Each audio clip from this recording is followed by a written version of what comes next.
ব্রাহ্মণবাড়িয়ার কসবা সীমান্তে বিএসএফের গুলিতে বাংলাদেশি যুবক হাসান মিয়া নিহত হয়েছেন। সোমবার সকালে উপজেলার বায়েক ইউনিয়নের পুটিয়া সীমান্তে এ ঘটনা ঘটে। পরিবারের স্বজনরা জানান, সকালে হাসান তার বন্ধুদের নিয়ে পুটিয়া সীমান্তে 0 পয়েন্টে ঘুরতে যায়।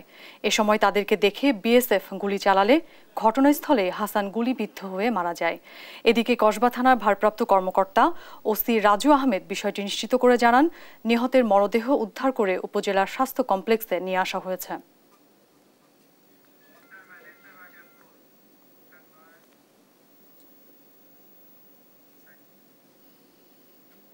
এ বিষয়ে বিস্তারিত জানাতে ব্রাহ্মণবাড়িয়া থেকে যুক্ত হচ্ছেন সহকর্মী মেহেদি নূর পরশ। পরশ, বিএসএফ এর গুলিতে বাংলাদেশি নিহতের ঘটনার বিস্তারিত কি তথ্য আছে আপনার কাছে, জানাবেন। ব্রাহ্মণবাড়িয়ার কসবা সীমান্তে বিএসএফ এর গুলিতে কিন্তু একজন বাংলাদেশি যুবক নিহত হয়েছেন। আজ সোমবার উপজেলার বায়েক ইউনিয়নের পুটিয়া সীমান্তে কিন্তু এই ঘটনা ঘটে। যে যুবকটি নিহত হয়েছে হাসান, তার বাড়ি হচ্ছে কায়েমপুর ইউনিয়নের।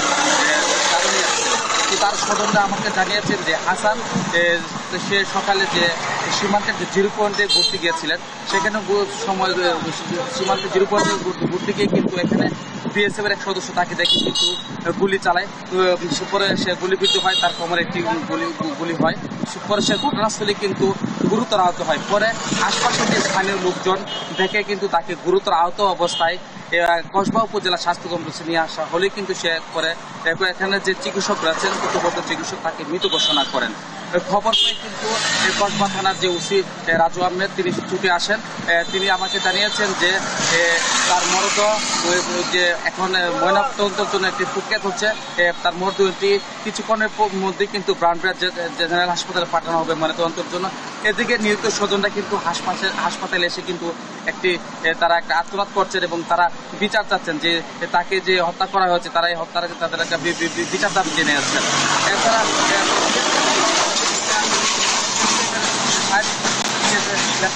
তাকে অনেকবার সন্দেহ আছে, কিন্তু তার মুঠোফোনটি ধরে নেই। এ ছিল আমার কাছে সর্বশেষ। পরশ, আপনাকে ধন্যবাদ। দর্শক, ব্রাহ্মণবাড়িয়ার কসবা সীমান্তে বিএসএফ এর গুলিতে বাংলাদেশের যুবক হাসান মিয়া নিহতের সবশেষ খবরাখবর জানাচ্ছিলেন আমাদের সহকর্মী।